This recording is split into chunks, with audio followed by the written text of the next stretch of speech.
우리 오늘 함께 은혜를 나누실 하나님의 말씀은 시편 51편 16절에서 19절 말씀입니다.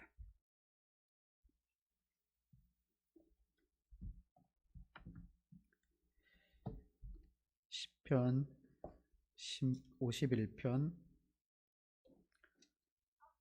16절에서 19절까지의 말씀.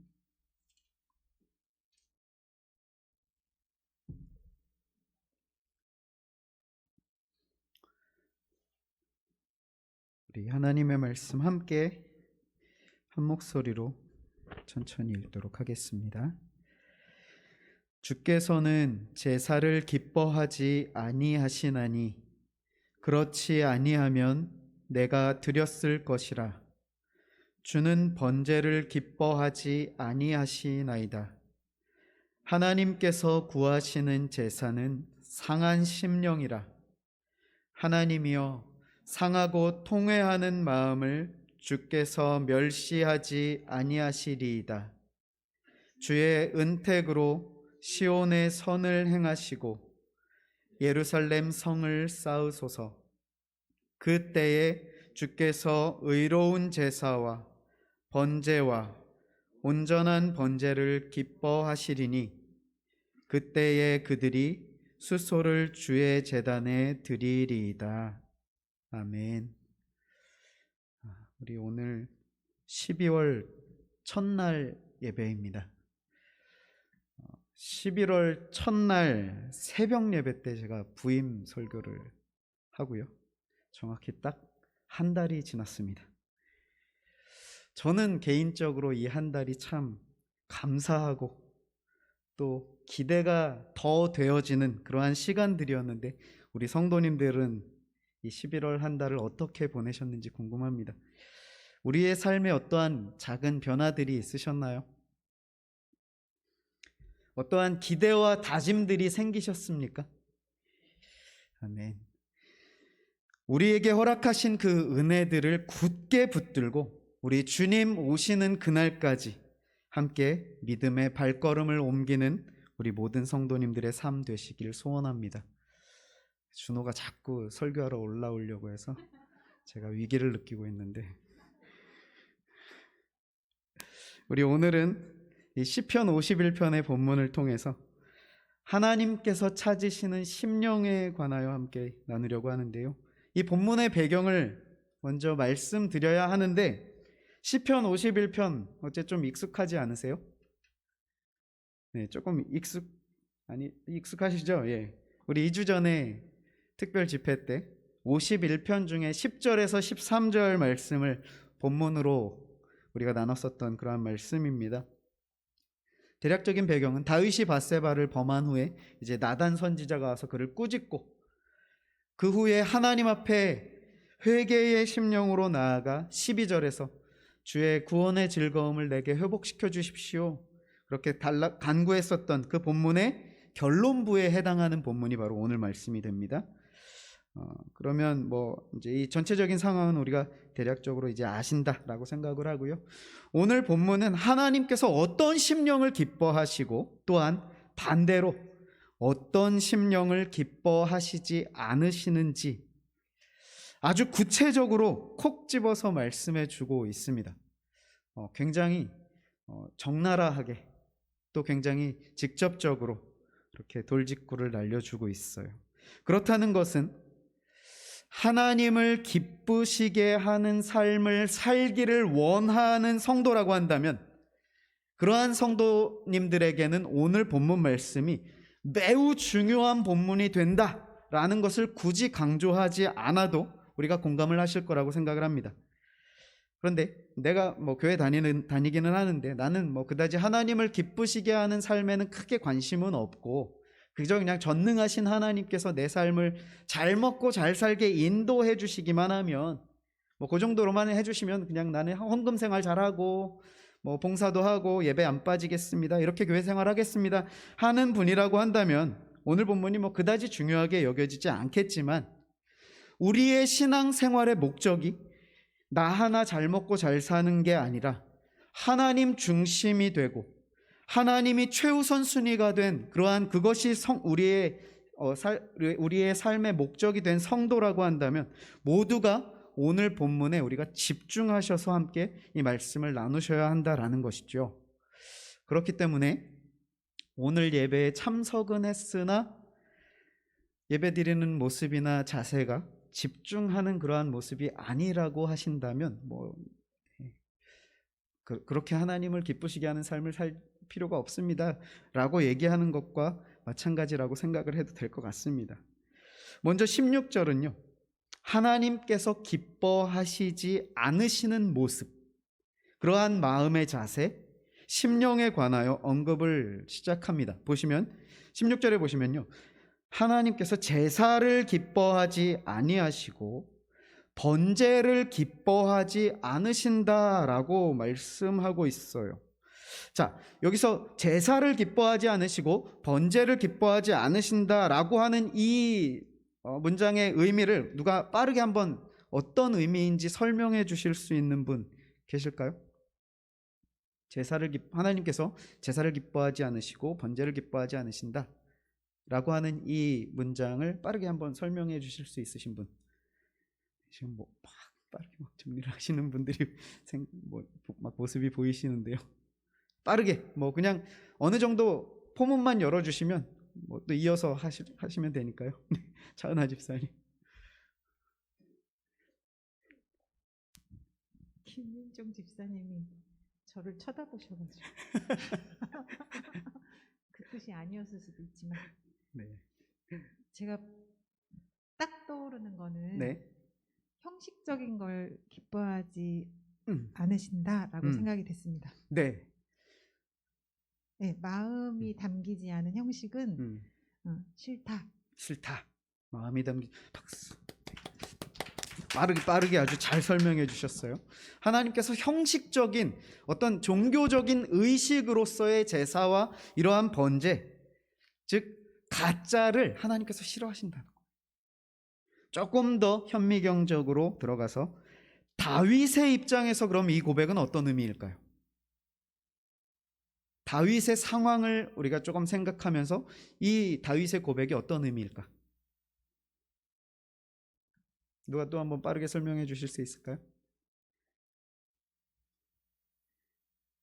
네, 김혜실 집사님. 앞으로는 좀 붙어서 앉으시면 여기. 너무 멀리 계시. 지금 다윗의 마음으로 네. 하나님께 드리는 제사와 번제를 하나님께서 기뻐하시지 않는다라고. 왜죠? 조금만 더 구체적으로. 지금 이제 밧세바 그러니까 범죄를 저지르고 나서 네. 다윗이 자신의 모습을 보았을 때 하나님 앞에 도무지 나아갈 수 없는 정말 그 죄악이 가득한 자기의 모습을 봤을 것 같아요. 그래서 이 상태로는 제가 어떠한 것을, 그러니까 하나님께서 이렇게 나에게 나와야 한다라고 가르쳐 주셨지만 지금의 이 모습으로는 어떠한 것도 주님께서 기쁘게 받으시지 않을 것 같다, 이렇게 생각하는 마음인 것 같습니다. 네, 일단 상황을 잘 설명해 주셨어요. 앞서도 잠시 말씀드렸고 또 우리가 이 상황의 배경적인 그 상황을 아시는 것처럼 현재 다윗은요, 아주 심각한 범죄를 저지른 그러한 상태라는 것이죠. 그 상황 가운데 자신의 범죄함에 관하여서는 깨닫기는 했습니다.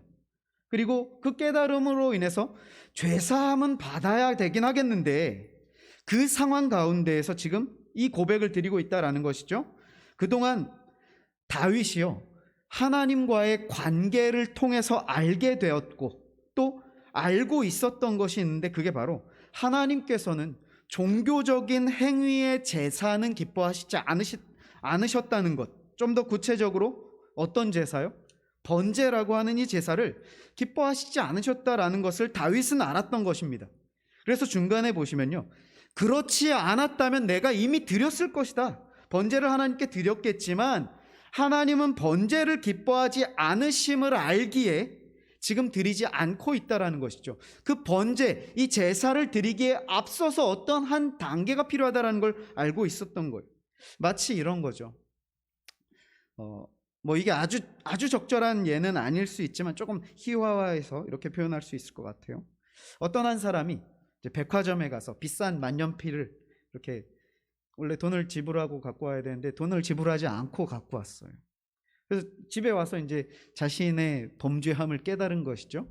그리고서는 형식적으로 또 종교적으로 하나님 오늘 제가 조금 잘못했네요. 용서해 주세요. 마치 하나님 쏘리 하듯이. 그리고 다음 날 이제 어제는 백화점 가서 이제 그렇게 작업을 하셨으니까 오늘은 백화점은 안 가고 이제 동네에 있는 어떤 마트에 가서 또 생활에 필요한 것들을 또 이렇게 돈을 지불 안 하고 또 이렇게 싹 가지고 오십니다. 또 그리고 나서 집에 와서 또 깨닫고는 하나님 오늘도 제가 또 실수했네요. 잘못했네요. 죄송합니다. 하나님 쏘리. 마치 이와 같이 하나님이 기뻐하시지 않는 제사, 그 죄사함을 구하지만 죄성에 대한 일말의 뉘우침이나 깨달음이 없는 의식적인 종교적인 행위가 그 당시에 이 제사였고 번제의 현 실태였다라는 것입니다. 바로 이것이 하나님께서 싫어하시는 번제의 모습의 현 주소였다라는 것이죠. 오늘 우리 한글 성경에서는요, 그와 같이 형식적이고 의식적인 이 제사를 하나님께서 기뻐하지 않으신다라고 표현을 했는데요, 원어상의 의미를 말씀을 드리면요, 기뻐하다, 기뻐하신다, 기뻐하시지 않으신다의 이 정도의 수준이 아니라 그렇게 종교적인 행위로 드려지는 제사의 하나님은 도무지 관심조차 갖지 않으신다라는 거예요. 그렇게 의식적으로 또 종교적인 행위로 드려지는 제사와 번제에 관해서 하나님은 관심이 없으시다라는 거예요. 그렇다면 이제 우리가 조금 더 주목해야 할 하나님께서 기뻐하시는 제사는 과연 그럼 어떤 제사인가? 궁금하지 않으십니까? 네, 이어지는 17절에 보시면 아주 정확하게 다윗은 설명해 주고 있습니다.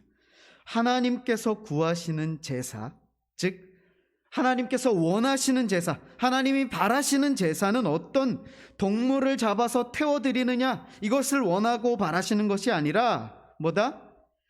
상한 심령을 원하신다라고 하는 것입니다.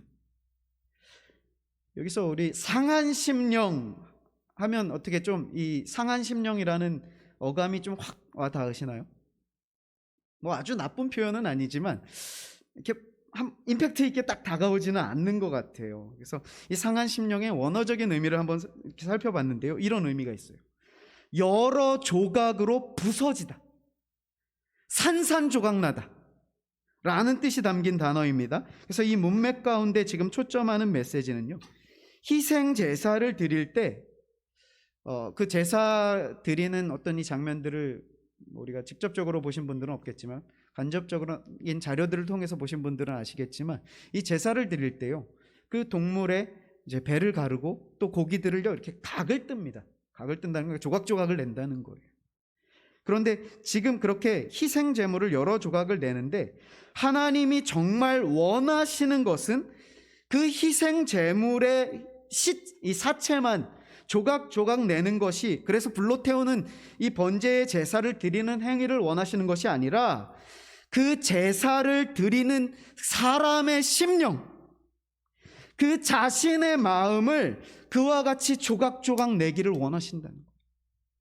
이것이 바로 상한 심령을 원하신다라고 하신 말씀의 의미라는 것이죠. 또 이어지는 구절에서 보시면요, 통회하는 마음 역시도요, 여기서 통회하다라는 말이 조금 어렵지 않으세요? 단어가 통회하다. 그래서 뭐 우리 어떤 성도님들 가운데는 통회하다라는 이 표현을 그냥 뭐 회개한다, 참회한다, 그냥 이렇게 바로 교체해서 이해를 하시는 분들이 계시는데요, 뭐 의미상으로는 그렇게 이해를 하셔도 무방합니다. 그런데 조금 더 그 참회, 회개라고 하는 것의 의미를 깊게 살펴보기 위해서 이 단어의 의미를 살펴보면요, 상처 입다, 무너지다, 부서지다, 파괴하다 라는 등의 의미가 담긴 단어이고요, 그렇게 볼 때 이것의 의미는요, 죄로 인해 무뎌지고 돌같이 굳어버린 이 죄악의 암덩어리들을 부수고 무너뜨려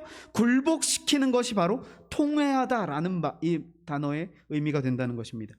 즉 상한 심령과 통회하는 마음, 이 두 단어가 공통적으로 가리키는 바는요, 죄를 미워하고 자신의 악독한 죄성과 끊임없이 싸우는 그 참회의 심령을 하나님께서 구하신다, 기뻐하시고 바라신다 라는 것을 말씀하고 있는 것입니다.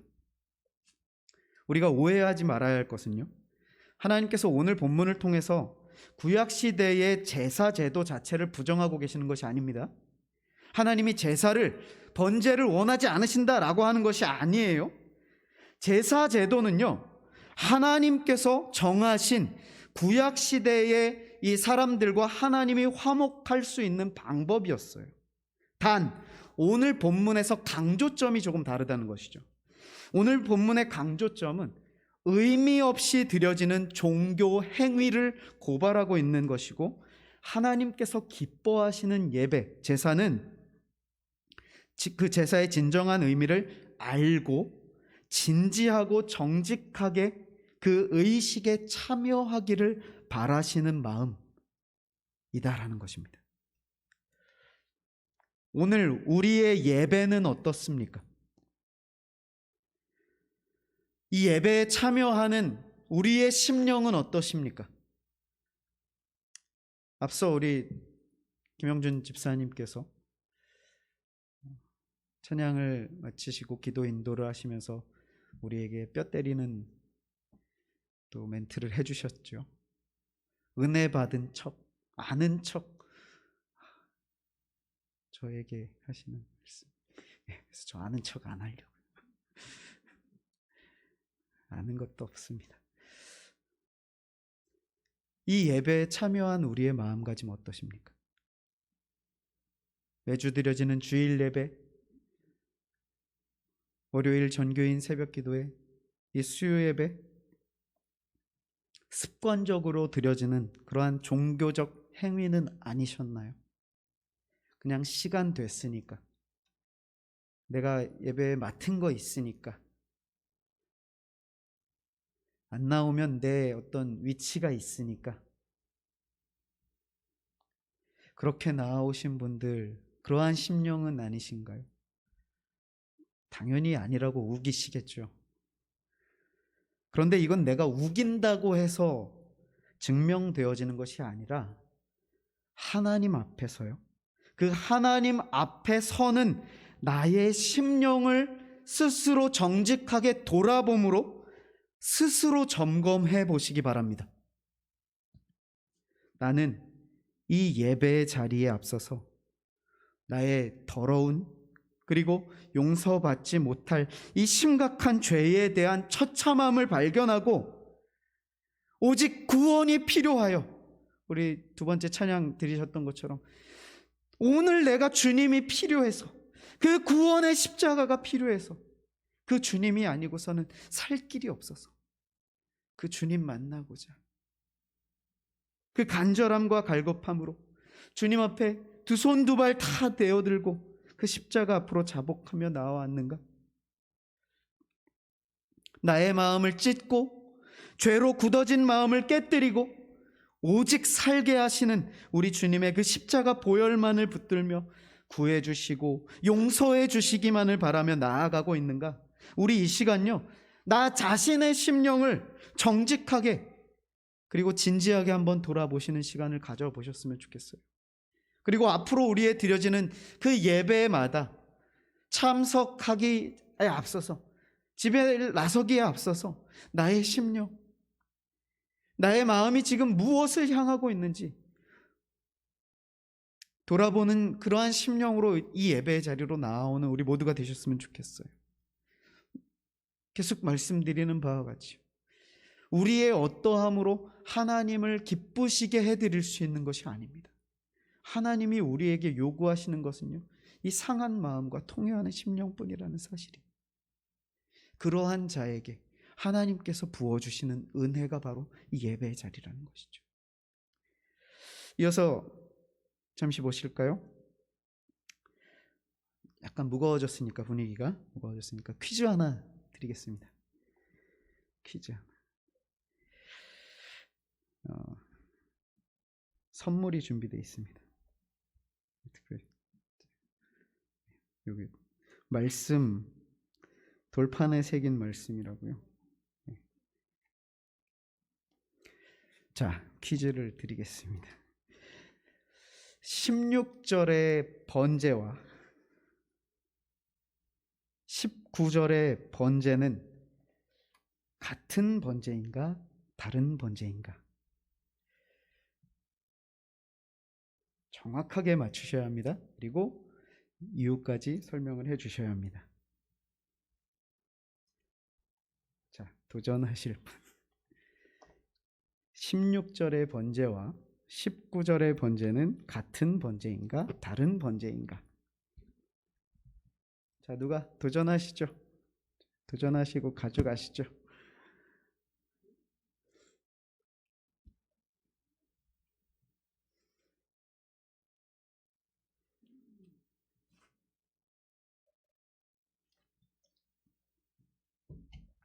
자, 누가 하실까요? 모두에게 기회가 준비되어 있습니다.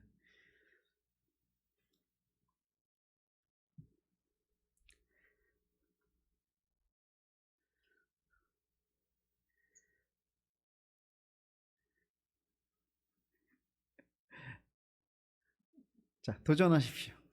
모두에게 기회가 있습니다. 네, 차은아 집사님.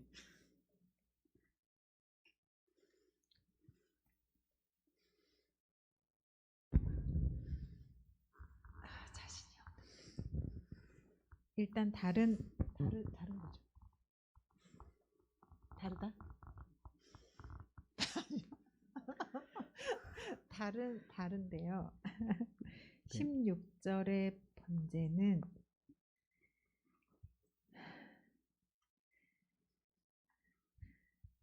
그 형식적인 동물을 태워서 하나님께 드리는데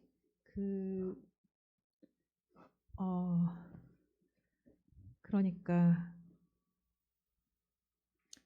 형식적인 거고요. 네. 제가 이렇게 자신 없는 거 처음 보시죠? 네. 19절의 번제는 잠깐만요. 제가 적어놨는데. 아유, 수선이라.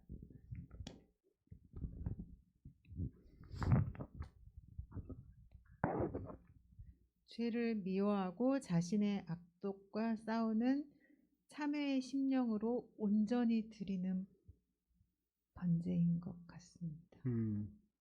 자, 일단 우리 차은아 집사님은 다르다. 다른 의견 혹시 있으신 분?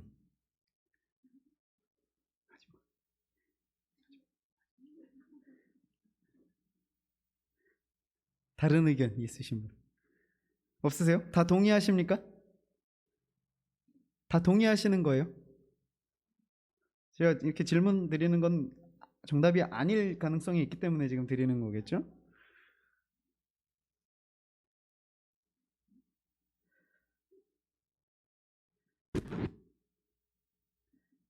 자, 모두 동의하십니까, 그러면?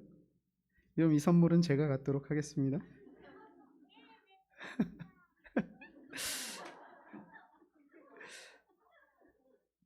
사실은 우리 차은아 집사님이 맞으시죠. 근데 제가 준비한 정답은 같지만 다르다. 같지만은 그 번제로 드려지는 제사의 형식, 그 형태는 같다라는 것이죠. 우리의 눈으로 보여지는 이 예배의 형태는 같다라는 거예요. 그런데 그 예배를 드리는 우리 한 사람 한 사람, 우리 성도의 심령에 따라서 우리가 같은 예배를 드릴 수도 있고 이 안에 있지만 다른 예배를 드릴 수 있다는 거예요. 똑같은 동물을 잡고 똑같이 각을 떠서 똑같이 전부 태워드리는 그 번제라고 할지라도, 그 모양이 같아 보일지라도 드려지는 사람에 따라서 우리 집사님께서 말씀해 주신 그 두 심령에 대해서 차이가 나기 때문에 같지만 다를 수 있다는 것. 이것이 우리에게 심각하게 다가오지 않으십니까? 구별이 쉽지 않죠. 본인만 아는 거예요. 예. 본인, 아까 우리 김영준 집사님이 정확히 말씀해 주셨는데 뭐라고 했냐면 본인조차 속이고 또 심지어는 본인도 속는 경우가 있어요. 내가 하나님 앞에 온전한 번제로 드리고 있어 라고 본인도 속는 경우가 있다는 것입니다. 그래서 우리가요, 성령 충만하기를 날마다 구해요. 하나님의 말씀으로, 이 하나님의 뜻과 기준으로 충만해야 내가 진짜인지 가짜인지, 가짜인데 진짜로 속고 있는지를 이 말씀의 기준이 되어서 우리가 분별할 수 있게 된다라는 것이죠. 다른 사람을 분별하는 게 아니라 이건 정죄함이죠. 분별은 자신을 분별하는 거예요. 내가 진짜인지 가짜인지. 이 말씀의 기준을 통해서 나의 이 회개함의 심령이 진짜인가 가짜인가를 우리는 이 하나님의 말씀을 통해서 우리의 모습을 돌아보게 된다라는 것이죠. 그렇다면 우리 오늘 본문에 조금 종합적이고 이 내용을, 전체적인 내용을 좀 정리하는 차원에서 묵상 질문을 하나 드리겠습니다. 하나님께서 형식적인 제사를 정말 싫어하시는 이유가 뭘까? 우리 이것을 한번 적어보시고 몇 분 정도 나눠보셨으면 좋겠습니다. 하나님께서 형식적인 제사를 정말 싫어하시는 이유, 좀 구체적으로 적어보시면 좋을 것 같아요. 여러 상황들을 좀 살펴보시면 좋을 것 같아요.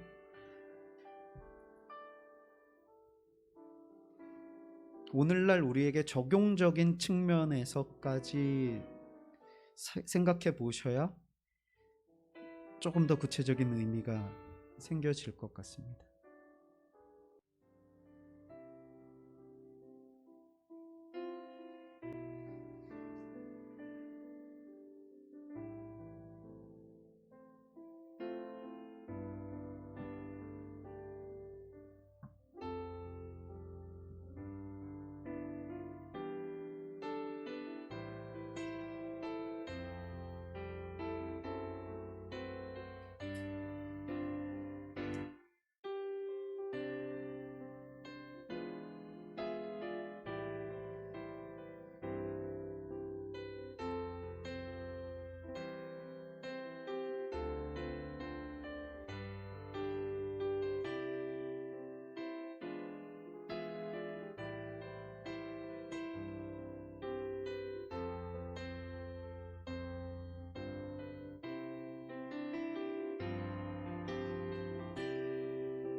혹시 정리가 되신 분 혹시 계신가요? 네, 김민종 집사님.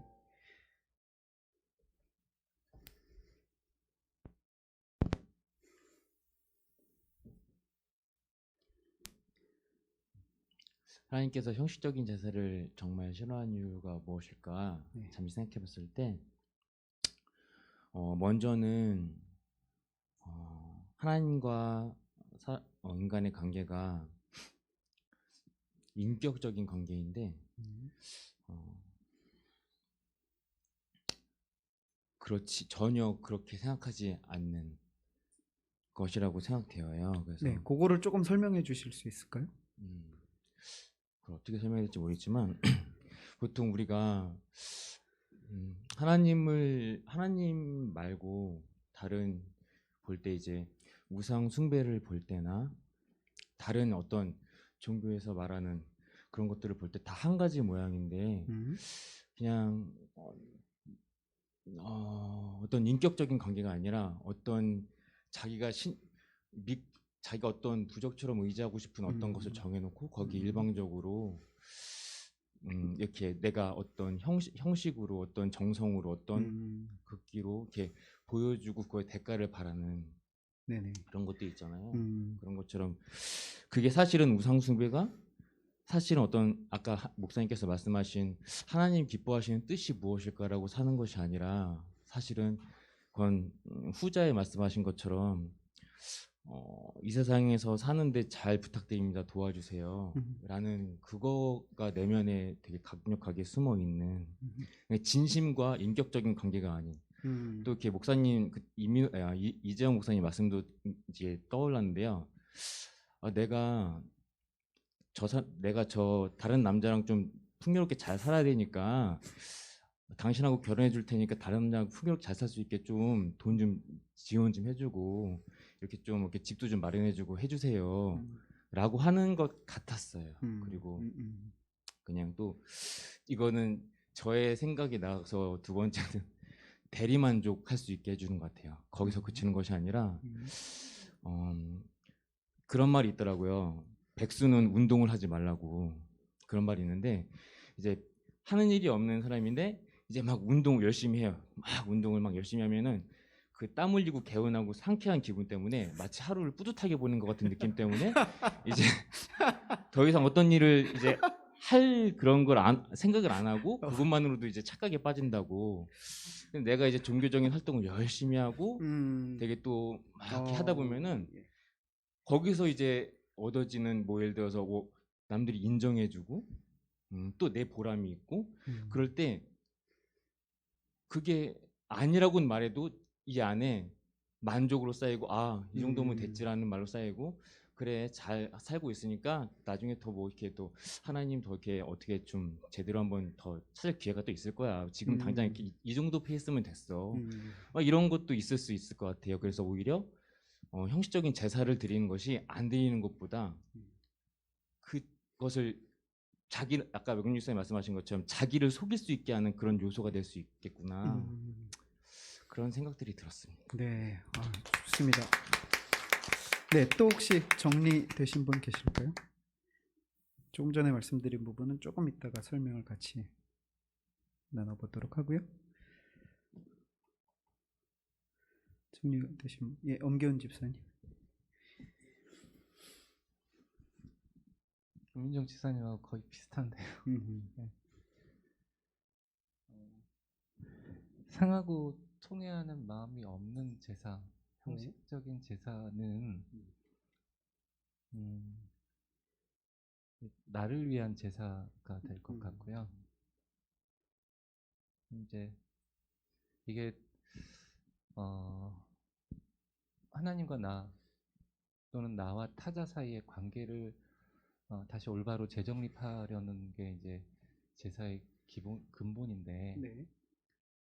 그런 관계성이 전혀 없이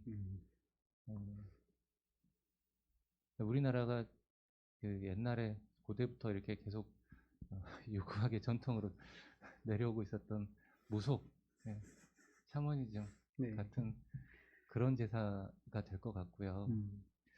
그게 이제 계속 반복되다 보면 이제 성경에서 종종 표현하는 목이 곧고 그 이마가 단단한 굳음 그런 상태까지 결국 교만한 상태를 얘기하는 것 같은데 이게 어떤 배려나 양보나 희생이나 관용이나 용서함이 그런 걸 이제 일상에서 다시 회복하려는 어떤 그 계기로 삼고자 하는 것이 제사인데 그런 거 전혀 없이 내가 점점 이 형식에 충실했으니 정성 경쟁을 하는 거죠. 시선 경쟁을 해서 점점 나를 견고하게 교만하게 만드는 것 같으니 하나님은 근데 저희를 사랑하시잖아요. 예. 그래서 그런 그 상하고 그 통회하는 마음이 없는 제사를 저희가 반복해서 계속 거듭하면 거듭할수록 저희가 저희 스스로 계속 망가지고 있는 것이니까 걸 싫어하실 것 같습니다. 네.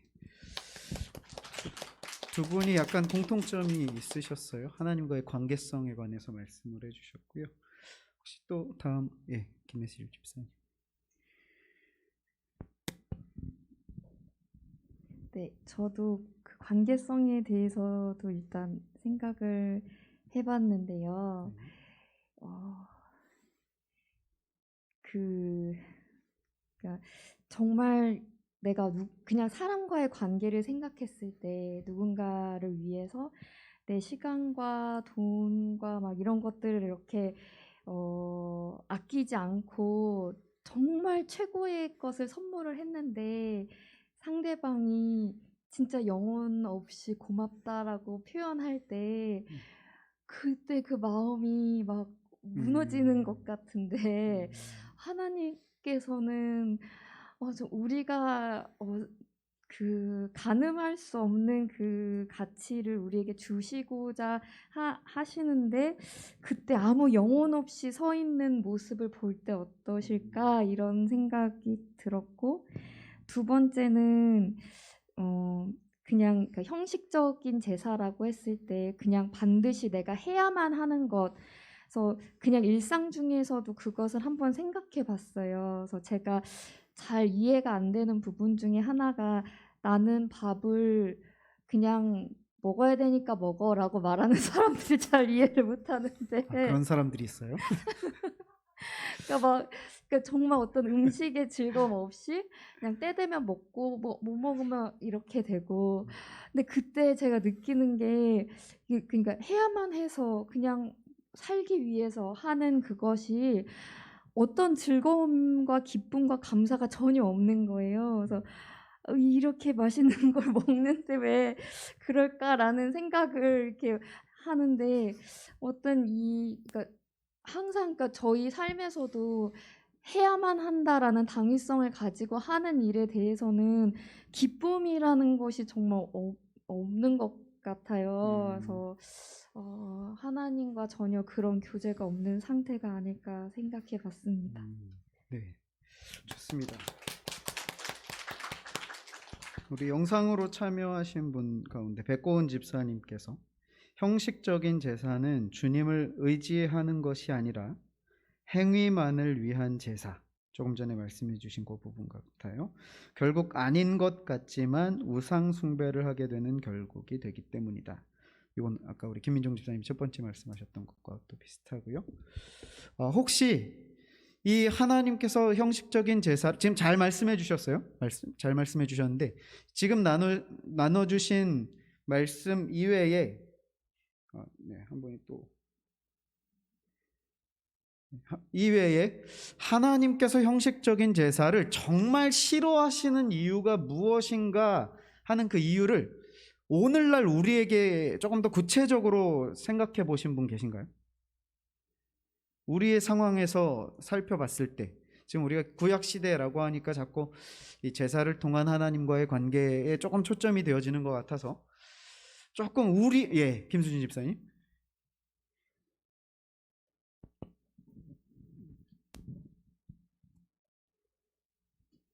오늘날 우리에게 음. 구체적이지 않지만 손을 들어보았습니다. 네. 일단은 이런 생각이 들었어요. 하나님께서 정말로 원하시는 게 무엇일까? 하나님은 우리를 구원하고 싶어 하시잖아요. 네. 하나님께서는 우리가 이 죄악 가운데에서 지배받지 않고 하나님의 자녀로 다시 태초의 그 모습으로 하나님께로 돌아오기를 바라시는데 이 질문을 듣자마자 그 예수님께서 베드로를 만나셨을 때 베드로가 저는 죄인이니까 떠나가시라고 이렇게 했을 때 하고 나서 바로 그때는 아니지만 그 이후에 내가 의인이 아니라 죄인을 부르러 왔다라고 말씀하신 게 생각이 났어요. 네. 그래서 하나님은 죄인됨을 깨닫고 그 심령으로 회개하는 사람을 구원해 주시고 그 구원하심의 과정 속에서 하나님과의 진정한 교제와 소통이 일어나는 건데요. 형식적인 제사를 생각해 보면 마치 이제 예수님께서 꾸짖으셨던 바리새인들처럼 스스로 의로워지고 그렇게 스스로 의로워서 자신의 죄악됨을 발견하지 못하는 사람은 결국은 구원에 이르지 못하고 하나님께도 일방적인 통신만 하면서 하나님을 바르게 알지 못하게 되잖아요. 네. 그래서 하나님께서 그 구원의 관점에서 도무지 구원에 이르지 못하기 때문에 형식적인 제사를 정말 싫어하시는 것 같다고 생각했습니다. 아, 네. 좋습니다. 조금 더 한번 접근해 보신 분 계실까요? 네, 최영경 교수님. 아이와의 관계에서 한번 생각을 해봤는데 이제 아이가 이렇게 얘기할 때가 있어요. 그러니까 자신의 어떤 잘못했던 것들을 그 당시에는 아이가 이제 이렇게 안 하고 싶은데 하게 되는 그런 상황에서 그런 어떤 잘못을 하고 나서 시간이 지나고 엄마한테 어떻게 이제 진심으로 미안하다고 할 때가 있어요. 이제 그게 좀 느껴질 때가 있잖아요. 그래서 그 부분을 놓고 막 얘기를 하면 안 하고 싶은데 참아지지 않아서 할 수밖에 없는 그런 거를 얘기하고 막 눈물을 흘릴 때가 있어요. 그러면 이제 되게 그러니까 인간의 부모도 그런 아이를 보면은 정말 내가 너를 그래 너의 마음을 너무 알았어. 정말 엄마가 도와줄게. 그래서 같이 이렇게 기도하게 되고 그럴 때 진짜로 이 마음과 마음이 오갈 때 얘가 그러한 다음에 또 그러한 행동을 했을 때 알게 돼서 조금 참게 되고 그러면 다시 또 그 아이를 위해서 도와주고 싶은 마음이 막 생기는 어떤 그런 것들을 생각했을 때 그러니까 진짜 형식적인 제사가 아니라 하나님이 정말 사랑의 마음이 오가고 진짜 그런 잘못을 고백하는 마음을 주님이 아실 때 정말 내 사랑하는 자녀를 이미 그 십자가로 그렇게 길을 열어주셨잖아요.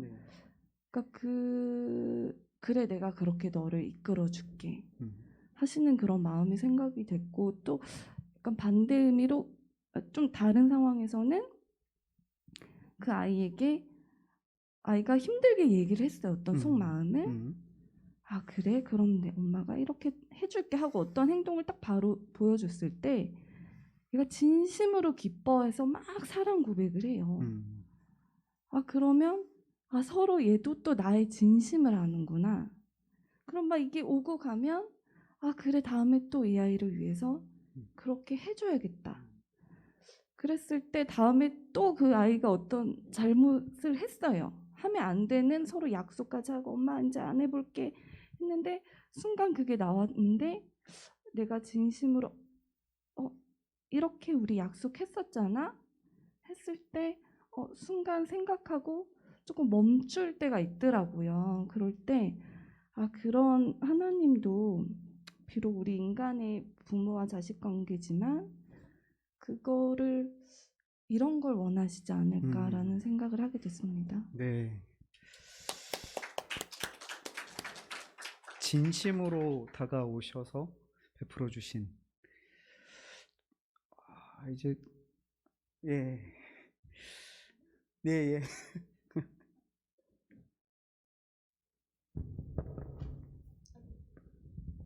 저는 돌아온 탕자와 큰아들을 그러니까 이제 목사님께서 아까 저에게 주셨던 질문이 다시 답이 되는 것 같아요. 이걸 생각하면서 그러니까 똑같지만 다른 거. 아버지 앞에 두 아들이 똑같이 있는데 돌아온 탕자도 내 앞에 있고 큰아들은 처음부터 끝까지 내 앞에 있어서 지금 현재 내 앞에 있지만 돌아온 탕자의 심령과 큰아들의 심령이 다르잖아요. 두 번째는 바리새인과 세리. 똑같이 그 회당에 있지만은 바리새인은 꼿꼿이 자신의 옳음을 주장하고 세리는 고개도 들지 못하고 숙이고 있어요.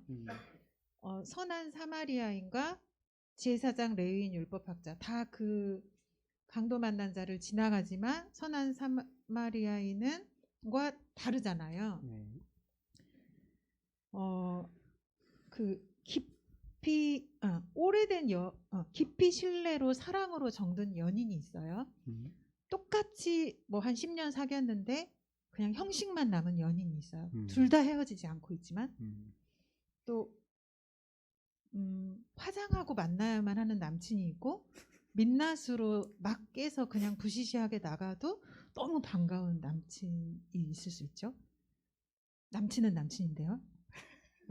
그리고 부모님 생신 파티에 잘 가요. 너무 가난하고 그래서 뭐 많은 선물 못 갖고 갔지만 참석한 아들이 있고 부모의 유산이 탐나서 간 아들이 있어요. 그러니까 생신 잔치에 참석한 건 똑같은데 너무 다른 거죠. 그래서 하나님께서 보실 때 막 이제 우리의 예배로 생각해봤어요. 목사님이 자꾸 지금에 빗대어 보라고 하셔서 지금 여기 다 이렇게 예배의 자리에 다 똑같이 있지만은 이제 가짜의 심령도 있고 진짜의 심령도 있고 진짜인데 가짜인 줄 아는 심령도 있고 가짜인데 진짜인 줄 아는 심령도 있고 진짜인데 진짜인 줄 아는 심령도 있고 가짜인데 가짜인 걸 아는 심령도 있잖아요. 하지만 겉으로는 잘 드러나지 않고 다 있는데 두려워서 와 있는 심령도 있고 인정받고 싶어서 와 있는 심령도 있고 도장 찍고 가려고 와 있는 심령도 있고 습관이나 형식으로 와 있는 심령도 있죠. 근데 너무 사랑해서 와 있는 심령도 있고 너무 감사해서 와 있는 심령도 있고 그래서 정리를 해야 되는데 아까 그 육아에 대해서도 말씀을 하셨는데 저는 이제 기쁨으로 너무 감사해서 막 이 아이가 너무 귀해서 하는 육아도 있지만 내가 낳아서 할 수 없이 하는 육아도 있잖아요. 먹기 위해 사는 삶도 있고 살기 위해 먹는 삶도 있죠. 저는 김혜실 집사님 말씀하실 때 그 사람이거든요. 그냥 때 되니까 먹는 사람. 근데 살아야 하니까 먹는 거죠. 근데 먹기 위해 사는 건 또 아니지 않나요?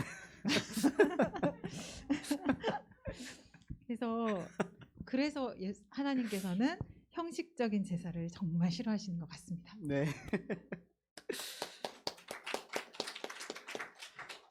졸지에 살기 위해 드시는 분과 먹기 위해 사시는 분이 되셨어요.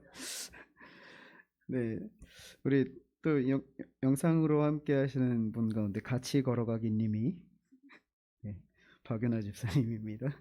정말 좋아하는 친구가 나에게 형식적으로 대하고 있을 때 참 속상하고 비참한 마음까지 들더라고요. 하물며 목숨보다 아끼시는 사랑하는 자녀가 로봇처럼 딱 자기가 할 일, 시키신 일을 다 했다 하고 당당히 하나님을 바라보는 모습이라면 너무 속상하신 것뿐만 아니라 정말 힘드시고 화가 나실 것 같습니다.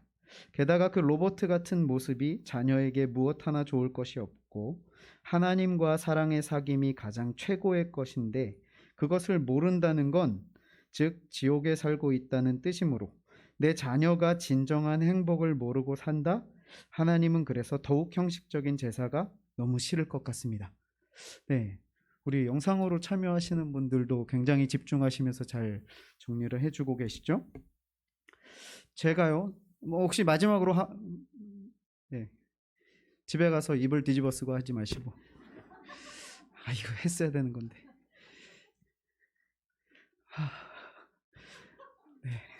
네, 이준혁 어린이. 네.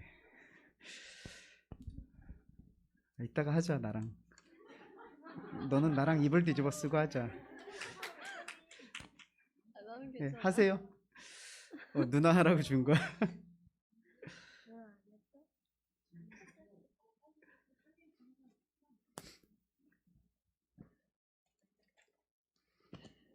저는 하나님이 형식적인 제사를 정말 싫어하는 이유는 하나님한테 제물을 진심을 다해 드린 게 아니고요. 혜원이 누나가 형식적인 걸 얘기했는데 예를 들어 교회를 왔는데 진심을 다해 왔는데 진심을 다해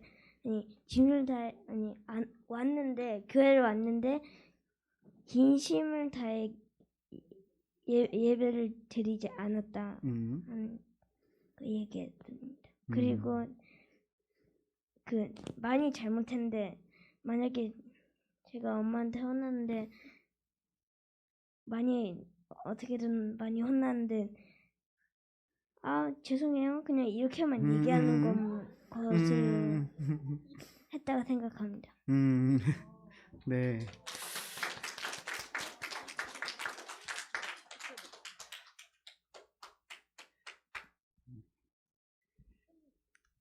아이의 눈높이에서 본인의 예를 들어서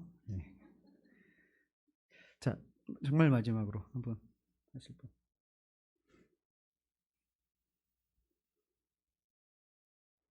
안 계신가요?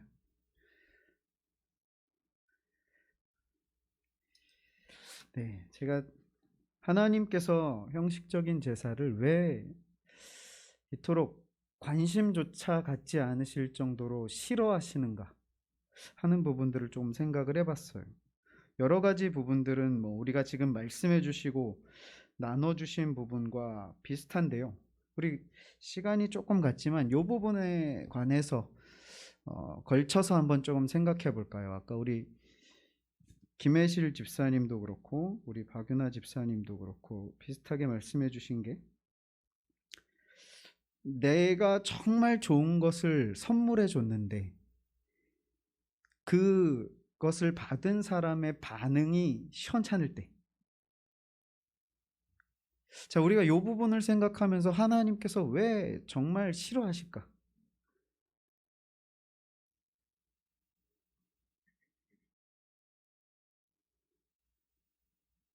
하나님이 주신 그럼 가장 귀한 최고의 선물은 무엇이었습니까?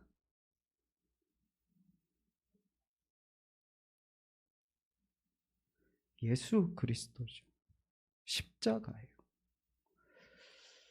왜 형식적으로 드려지는 제사, 예배를 하나님께서 그토록 싫어하시는가 하면요, 하나님께서 최고의 선물을 우리에게 이미 주셨는데 우리가 그 십자가를요 가치 없는 것으로 여기는 것이 돼버리기 때문에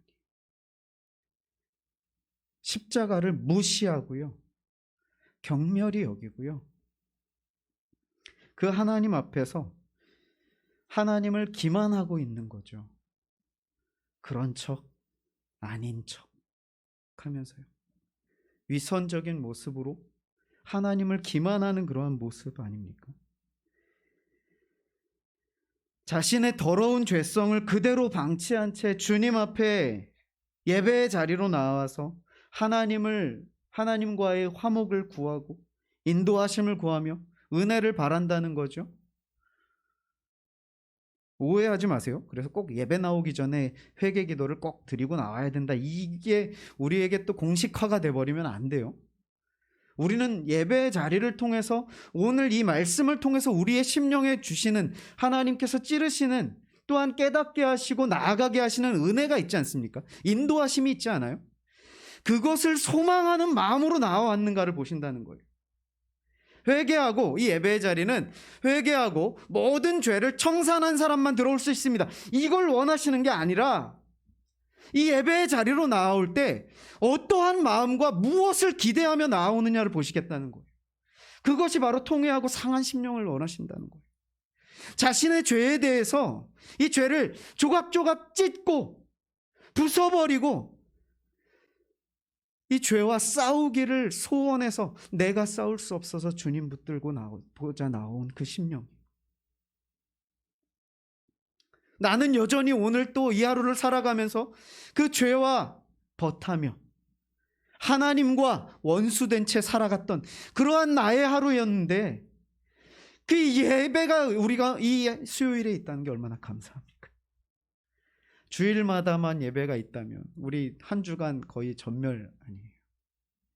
중간에 또 우리에게 이렇게 오아시스와 같이 은혜의 자리를 마련해 주셔서 이 자리로 나아오며 그 피투성이가 된 우리 마음을, 우리의 심령을 가지고 주님의 도우심을 구하며 은혜를 구하고 살려주시길 바라며 그 십자가 붙들기를 원하여 나아온 우리의 심령인가를 보자는 거죠.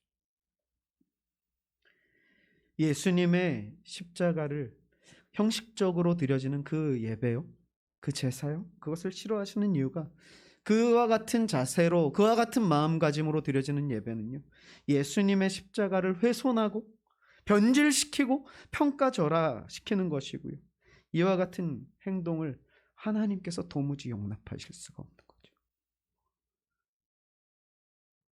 그 베풀어 주신 은혜가, 그 은혜의 가치를 알 때, 바로 오늘 본문은요, 그 예수님의 십자가를 대하는 나의 마음가짐과 그 태도를 돌아보게 하시는 메시지라는 것입니다. 그 중에서도 우리 참회의 심령이 아니고서는 예수님의 십자가의 은혜를 온전히 누릴 수 없음을 우리에게 강력히 경고의 메시지로 주고 계시는 것이죠. 말씀을 정리합니다. 참회와 십자가 62페이지에 보시면요, 제가 읽어드릴게요. 앞에도 있습니다. 이렇게 기록되어 있습니다. 다윗은 상하고 통회하는 마음, 이 마음이 함께하지 않는 제사를 하나님께서는 기뻐 받으시지 않는다는 것을 알고 있었습니다. 따라서 다윗은 통회하는 마음으로 회개하기 전에는 형식적인 제사를 시도하지 않았습니다. 통회하는 마음 없이 하는 하나님의 일은 하나님과는 상관없는 제사일 뿐이라는 뜻입니다. 오히려 교만으로 나아가는 길입니다.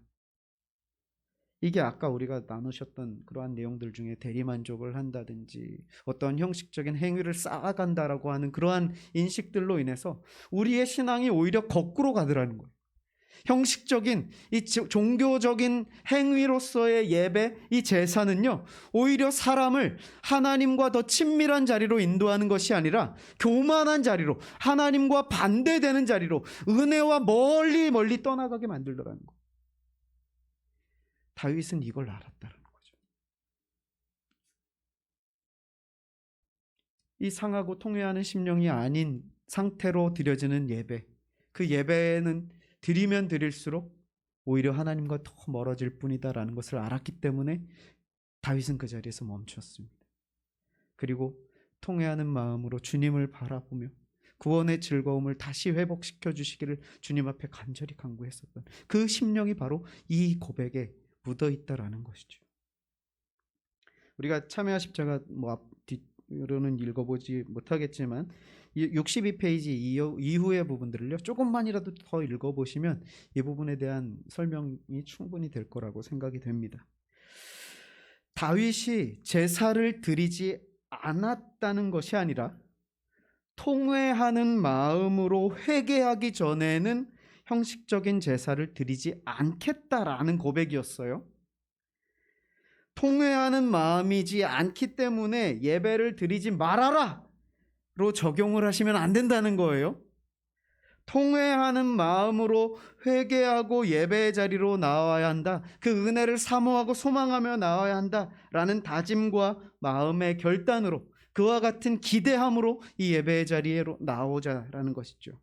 이처럼 상하고 통회하는 마음으로 회개함으로 주님 앞에 예배의 자리로 나올 때 바로 그 예배를 통하여 우리는 주님의 십자가 사랑으로 충만하게 되고요, 그 은혜가 우리의 심령을 압도하여 예배에 참여한 우리는 이 예배에 부어주시는 그 은혜, 나 같은 자를 살리신 그 주님의 은혜 때문에 우리의 심령의 극히 깊은 곳으로부터 그 주님께 대한 감사와 사랑의 고백으로 우리 주님 앞에 향기로운 예배를 올려드리게 되어지는 것이다. 바로 그와 같은 예배자를 하나님께서 오늘 찾으신다라는 것이죠. 이제 우리의 예배의 자리, 예배를 향한 우리의 마음가짐이 어떠해야 하는가에 대해서 조금 구체적으로 우리의 심령 가운데 보여주셨으면 좋겠고요. 그 간절함과 갈급함과 기대함과 소망함 가지고 우리 남은 한 주간의 시간들을 보내시고 우리 돌아오는 주일은 정말 이 기대감 가지고 주님 만날 그 기대감 가지고 주님께서 살려주실 그 은혜를 기대함 가지고 우리 예배의 자리로 나아오는 우리 모든 심령들이 되셨으면 좋겠어요. 우리 이 시간 함께 찬양으로 주님 앞에 나아가실 때에 나의 죄를 용서하시고 죄악된 나를 용납하셔서 오늘 이 자리로 인도해 주신 분도 이미 우리 하나님의 인도하심과 역사였다라는 사실이죠. 그 사랑의 주님께 우리의 마음과 심령을 올려드리는 믿음의 고백으로 함께 찬양하며 나아가길 원합니다. 우리를 사랑하시는 그 주님 앞에 우리의 사랑을 고백하며 나아갑시다. 내 주 되신 주를, 내 주 되신 주를 참 사랑하고 곧 그에게 죄를 다 고합니다. 그는 은혜를 주신 예수신 우리의 믿음의 고백으로 이전보다 더욱 사랑합니 주 날 사랑하사 주 날 사랑하사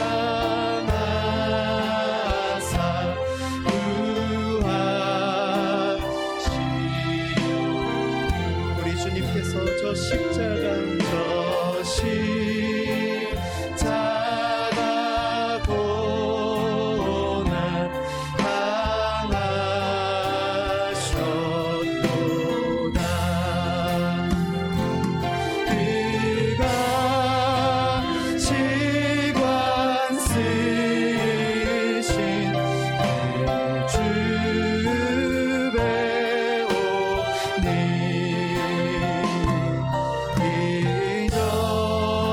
이전보다 더욱 사랑합니 내 평생에 힘쓸 내 평생에 힘쓸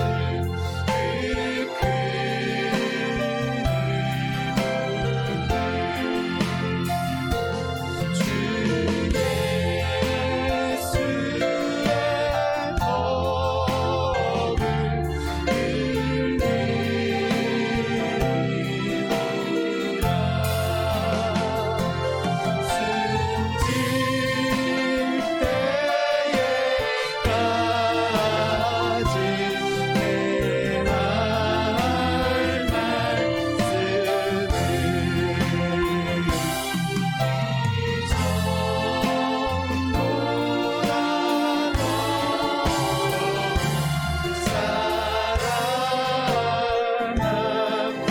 그 영광의 나라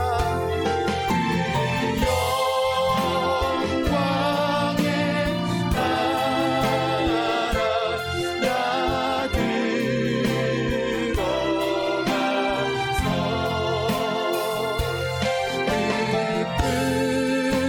풍성한 은혜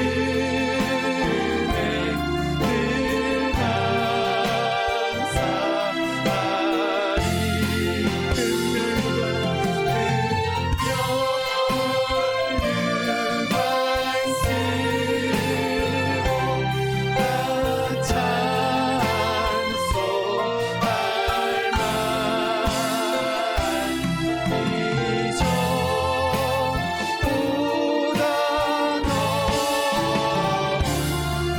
감사하리. 우리 1절로 다시 한번 찬양합시다. 내 주 되신 주를, 내 주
합심하여 잠시 기도하며 나아가길 원합니다. 우리 시간 함께 기도하실 때 하나님, 예배를 향한 나의 마음, 하나님을 향한 나의 묵상이 그 은혜를 사모함과 소망함으로 나아가게 해주십시오.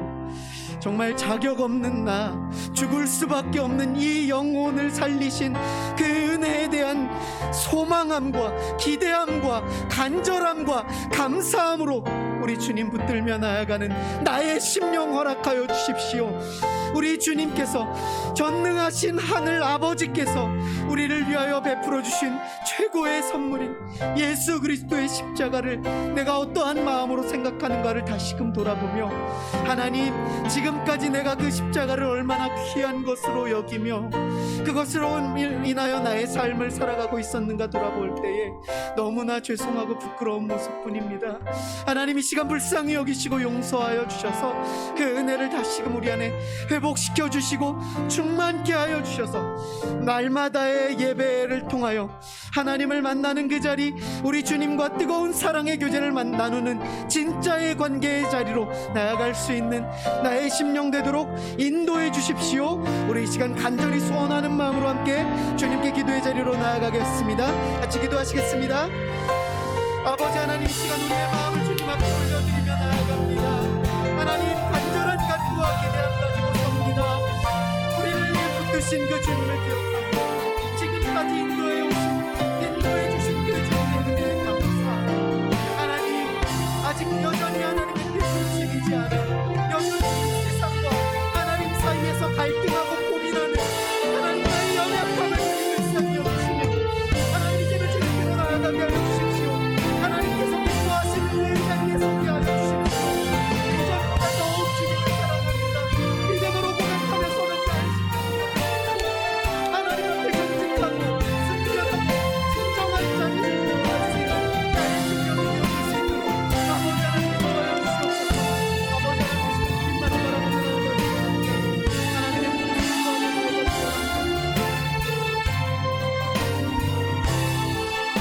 한 가지 기도 제목을 더 기도하길 원하는데요, 우리 청년부의 김우철 형제를 위해서 함께 기도했으면 좋겠습니다. 오늘 오전에 이제 우리 우철 형제가 큰 시술을 했습니다. 경피적 폐동맥 판막 치환술이라고 이제 심장에 있는 판막을 교체하는 그러한 시술인데요, 그 큰 시술이었고 이제 새롭게 도입되는 그러한 방법이었기 때문에 많이 긴장이 되었었는데 지혈도 잘 되고 지금 회복 중이라고 합니다.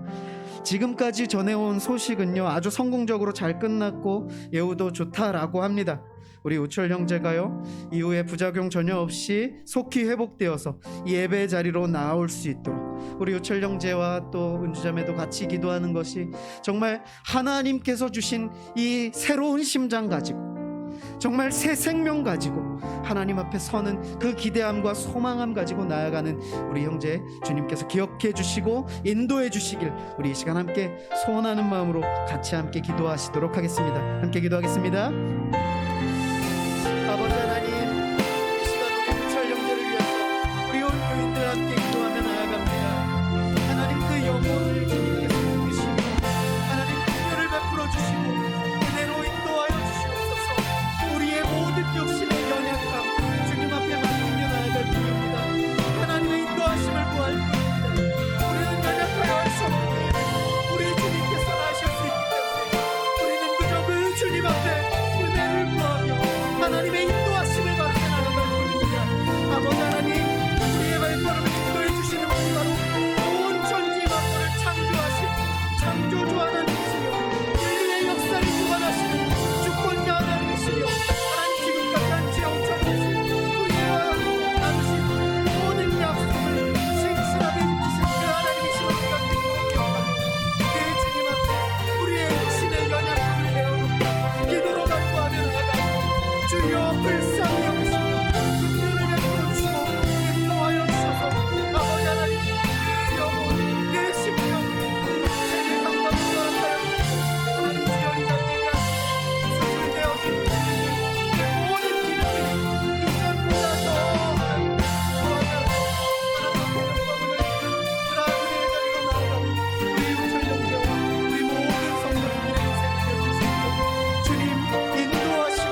사랑의 하나님 아버지, 우리의 육신의 연약함을 위하여 또한 우리의 심령의 연약함을 위하여 주님 앞에 이 시간 간절히 간구했습니다.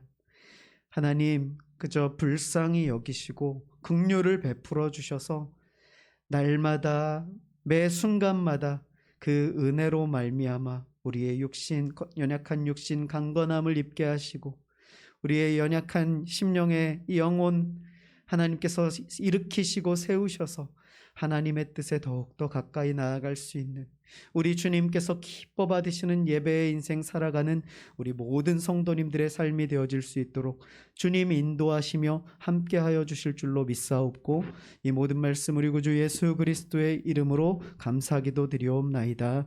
아멘. 우리 주님께서 가르쳐 주신 최고의 기도로 함께 우리의 신앙을 고백하며 예배를 마치도록 하겠습니다. 하늘에 계신 우리 아버지여, 이름이 거룩히 여김을 받으시오며 나라의 임하옵시며 뜻이 하늘에서 이룬 것 같이 땅에서도 이루어지이다. 오늘날 우리에게 일용할 양식을 주옵시고 우리가 우리에게 죄 지은 자를 사하여 준 것 같이 우리 죄를 사하여 주옵시고 우리를 시험에 들게 하지 마옵시고 다만 악에서 구하옵소서. 대개 나라와 권세와 영광이 아버지께 영원히 있사옵나이다. 아멘.